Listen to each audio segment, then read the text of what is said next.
পুরুষদের জন্য নারীদের চাইতে বড় পরীক্ষার কোনো বিষয় আর আমি রেখে গেলাম না। একজন পুরুষ দুনিয়াতে তার জন্য সবচেয়ে চ্যালেঞ্জের বিষয় হলো নারী ঘটিত ইস্যুতে সে নিজেকে পবিত্র রাখা, পরিচ্ছন্ন রাখা, তার চরিত্রকে কালিমা এবং কলুষ থেকে, হারাম সম্পর্ক থেকে মুক্ত রাখা। এটার মতো কঠিন কাজ, এর মতো কঠিন পরীক্ষা পৃথিবীতে আরেকটা নবীজি বলেছেন আমি রেখে যাইনি। এটা সেই সময়ের কথা। ইমানদারের জন্য সবচেয়ে কঠিন বিষয় হলো তার চরিত্রের হেফাজত। সবচেয়ে কঠিন বিষয়গুলোর একটি হলো চরিত্রের হেফাজত। আল্লাহ সুবহানাহু ওয়া তাআলা কোরআনে কারিমে 18 নম্বর পারার প্রথম সূরা সূরা মুমিনুনের শুরুতে আল্লাহ বলেছেন, আউযু বিল্লাহি মিনাশ শাইতানির রাজিম, ক্বাদ আফলাহাল মুমিনুন, সেই ঈমানদাররা সফল হবে, আল্লাযীনা হুম ফি সালাতিহিম খাশিউন, যারা তাদের সালাতে খুশু অবলম্বন করে, মনোযোগ ধরে রাখে, খুশুর সাথে সালাত আদায় করে। ওয়াল্লাযীনা হুম আনিল লাগবি মুরিদুন, যারা অনর্থক কাজ পরিহার করে, বেহুদা কাজ করে না, জীবনকে অহেতুক কাজে নষ্ট করে না। ওয়াল্লাযীনা হুম লিয-যাকাতি ফাইলুন, যারা যাকাত আদায় করে। ওয়াল্লাযীনা হুম লিফুরুজিহিম হাফিজুন, সফল মুমিনদের আরেকটি বৈশিষ্ট্য হলো যারা নিজেদের চরিত্রকে হেফাজত করে, সম্ভ্রম রক্ষা করে, যারা তাদের চরিত্রকে অন্যায় এবং আল্লাহর নিষিদ্ধ ক্ষেত্রে ব্যবহার করে না, অনাচার করে না। এই মানুষগুলোর সম্পর্কে আল্লাহ বলেছেন আরও কিছু গুণ বৈশিষ্ট্য, যাদের আমানত অঙ্গীকার রক্ষা করবে। আল্লাহ বলেছেন শেষে এসে, উলাইকা হুমুল ওয়ারিসুন আল্লাযীনা ইয়ারিসুনাল ফিরদাউসা হুম ফিহা খালিদুন, এই বৈশিষ্ট্যের মানুষরাই হলো জান্নাতুল ফিরদাউসের মালিক হবে। তারা জান্নাতুল ফিরদাউসের মালিক হবে, ওয়ারিস হবে। দুনিয়ার মতো না, একটা জমির মালিক হলাম আমি, আমার বাপ মরে গেল, এরপর আমি মালিক হলাম, হতে হতে 40-50 বছর বয়স হয়ে গেল, এরপরে আর 20-30 বছর পরে আমি নিজেই চলে গেলাম। এটা মালিক হওয়া না, এটা দারওয়ানি করা। 20-30 বছর টেক কেয়ার করলাম আমি, এরপর আবার আমার ছেলে মালিক হল, আরেকজন মালিক হয়ে গেল। কিন্তু জান্নাতুল ফিরদাউসের মালিক যে হবে সে অনন্তকালের জন্য মালিক হবে। আল্লাহ আমাদেরকে সেটা মালিক হওয়ার তৌফিক দান করুন। নবী করিম সাল্লাল্লাহু আলাইহি সাল্লাম বলেছেন, মাইয়াদমান লিমা বাইনা লিহইহি ওয়া মা বাইনা রিজলাইহি আদমান লাহুল জান্নাহ, যে ব্যক্তি তার দুই চোয়ালের মধ্যবর্তী অঙ্গ অর্থাৎ মুখ, এটাকে নিয়ন্ত্রণ করবার দায়িত্ব নিবে এবং দুই পায়ের মধ্যবর্তী অঙ্গ অর্থাৎ তার সম্ভ্রম, ইজ্জত, চরিত্র, সেটাকে সংরক্ষণ করার, হেফাজত করার, অপাত্রে অননুমোদিত ক্ষেত্রে ব্যবহার করা থেকে বিরত রাখার দায়িত্ব যে নিবে নিজেরটা নিজে, নবীজি বলেছেন আদমান লাহুল জান্নাহ, আমি তার জান্নাতের দায়িত্ব নিলাম। সোজা কোনো কথা না ভাই, জান্নাতের দায়িত্ব নিয়েছেন নবী করিম সাল্লাল্লাহু আলাইহি সাল্লাম। কার জন্য?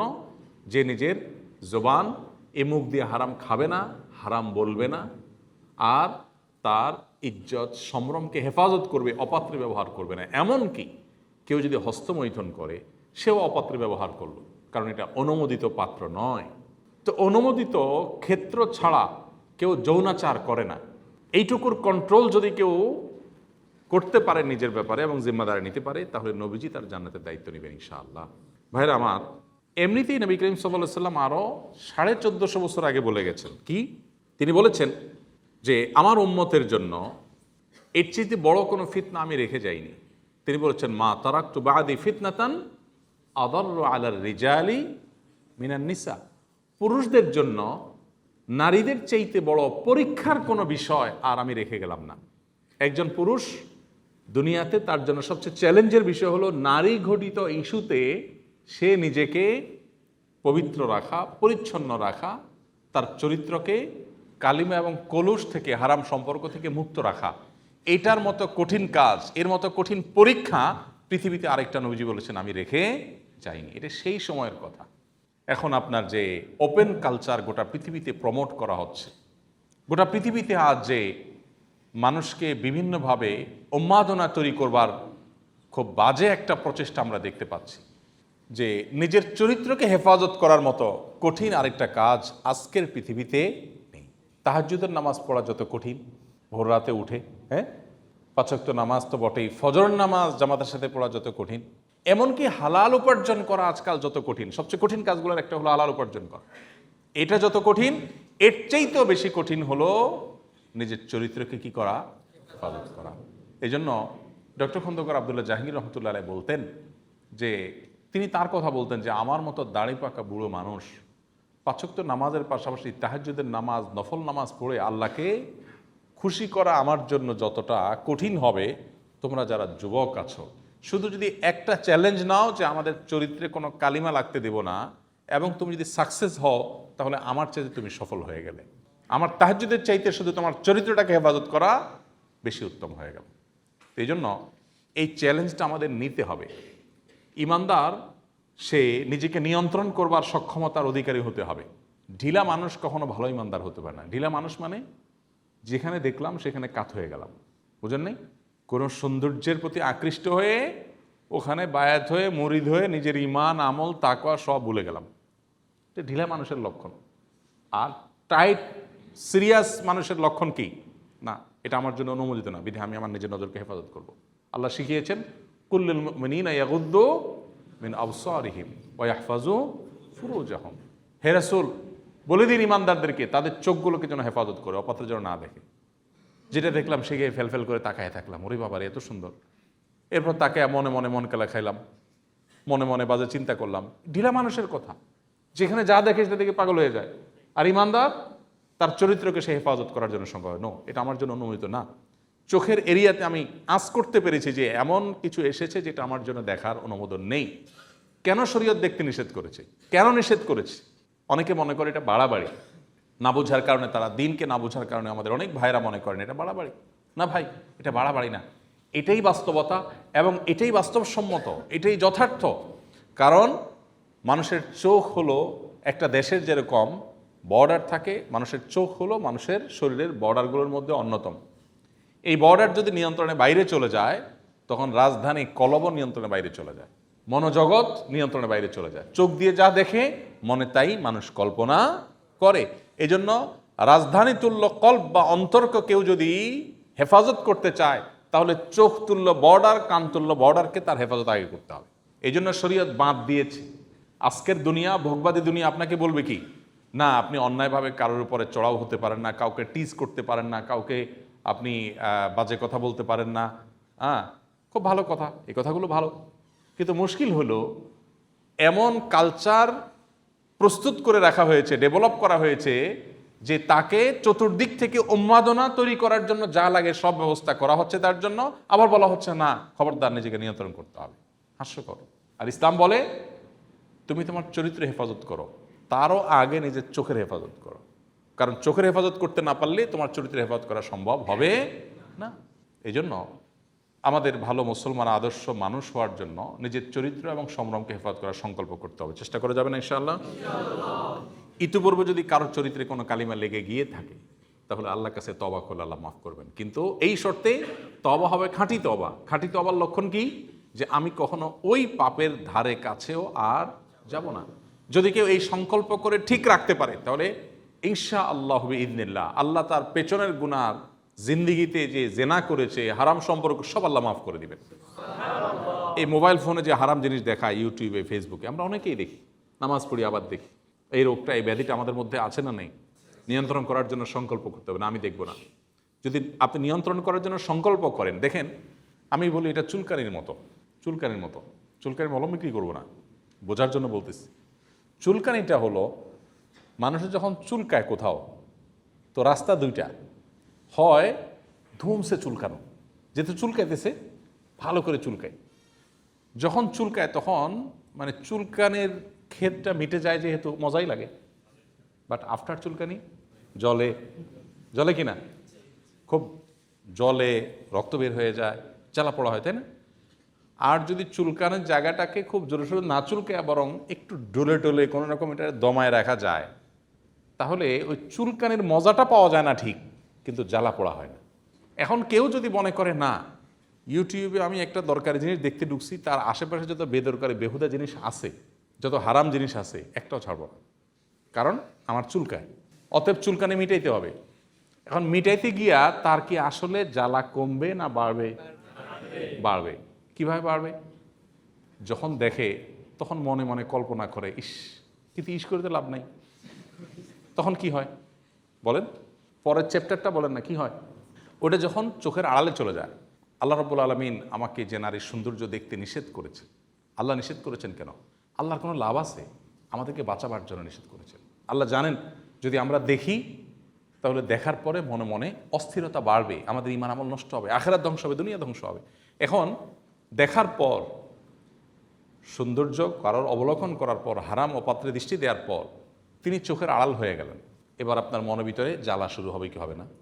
আর যদি আপনি না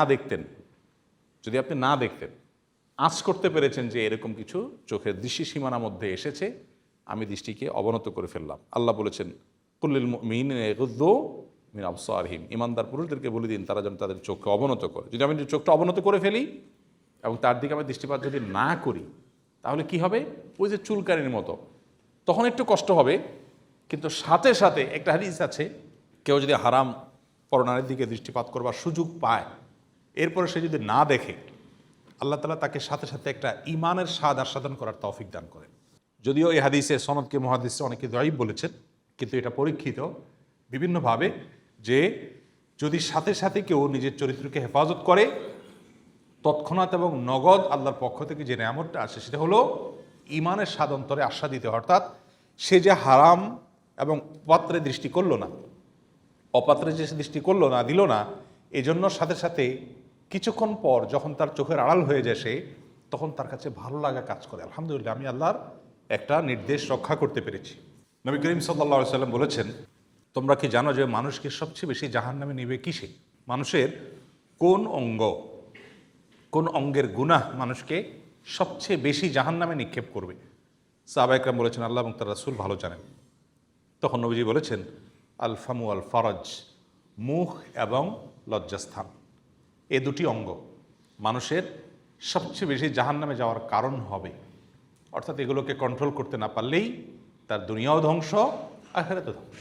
এই জন্য ভাই আমাদের নিয়ত করতে হবে ইনশাআল্লাহ আমরা ইউসুফ আলাইহিস সালামের চরিত্রের অধিকারী হওয়ার চেষ্টা করবো ইনশাআল্লাহ। তরুণরা সূরা ইউসুফটা ভালো করে পড়বেন, অর্থ সহকারে, ব্যাখ্যা সহকারে, কিভাবে ইউসুফ আলাইহিস সালামের কাছে হারাম ও অফার আসা সত্ত্বেও তিনি নিজেকে রক্ষা করেছেন। আরশের নিচে যে 7 শ্রেণী মানুষকে আল্লাহ তাআলা ছায়া দিবেন, এর ভিতরে এক শ্রেণী মানুষ হলেন সেই মানুষ যে মানুষ রাজুলুন দাআতহু ইমরাআতুন যাতু মানসাবিন ওয়া জামাল, যে পুরুষকে কোনো সুন্দরী এবং সম্ভ্রান্ত নারী হারাম রিলেশনের অফার করবে, প্রেমের প্রস্তাব দিবে, অবৈধ সম্পর্কের, হারাম সম্পর্কের অফার করবে, আর সে বলবে ইন্নী আখাফুল্লাহ, আমি আল্লাহকে ভয় করি। এই কথা যে বলতে পারবে, অর্থাৎ হারাম অফারকে যে ডিনাই করতে পারবে, নিজেকে নিয়ন্ত্রণ করতে পারবে, আল্লাহ তাআলা তাকে কিয়ামতের ভয়াবহতম দিনে আরশের নিচে ভিআইপি প্যান্ডেলে ছায়াদান করবেন। এই জন্য ভাই এই চ্যালেঞ্জটা নেব তো ইনশাআল্লাহ। সকল ভালোবাসা এগুলো নিজের স্ত্রীর জন্য আমরা জমিয়ে রাখব। আজ ঘরে ঘরে যে অশান্তি, এর অন্যতম একটা কারণ এটা, ভালোবাসার যেখানে সেখানে বিলিয়ে এরপর দরকারের সময় পুঁজিতে টান পড়ে। অজাগায় অপাত্রে বিলানোর পর যখন দরকার হয় তখন পুঁজি থাকে না, তখন অভিনয়, নাটক, শুধু SMS-এ আই লাভ ইউ লেখা তো চিরা ভিজে না, ভেতর থেকে তো আসে না আসলে। কারণ মহব্বত ভালোবাসা তো রাস্তায় রাস্তায়, স্কুল লাইফ থেকে বিলানো শুরু হয়েছে, ভার্সিটি লাইফ, কর্মস্থল, বিলাইতে এরপরে তার পুঁজি আসলে আর নাই বেচারা। এরপরে বাকি জীবন শুধু নাটক, অভিনয় করে প্রেমের ভালোবাসা কয়দিন টিকে সংসার। এই জন্য তুলনামূলকভাবে দেখবেন হুজুরদের যত দোষ দেন, যত ত্রুটি বলেন না কেন, অন্তত বউয়ের সাথে সম্পর্কের ক্ষেত্রে বা তালাকের হার কম হওয়ার ক্ষেত্রে আলেমরা, হুজুররা একটু হলেও আগায়া থাকে। যদিও লেবাসে পোশাকে হুজুর আজকাল ঘরে ঘরে, রিয়েল হুজুর যদি হয়, সত্যিকারের দিনদার মানুষ যদি হয়, তাহলে তার চরিত্র হেফাজতে রাখা সহজ হবে এবং তার সুফলও সে পাবে, দাম্পত্য জীবনে সে সুখীও হবে। আল্লাহ আমাদের সে রিয়েল এবং সত্যিকারের ভালো মানুষ হওয়ার তৌফিক দান করুন। তাহলে গায়ে গতরে ইমানদার হওয়ার পাশাপাশি, গায়ে গতরে মুসলমান হওয়ার পাশাপাশি আমাদের চরিত্রের দিক থেকে মুসলমান হয়ে ওঠার চ্যালেঞ্জ আমাদেরকে নিতে হবে। চেষ্টা করা যাবে না ইনশাআল্লাহ?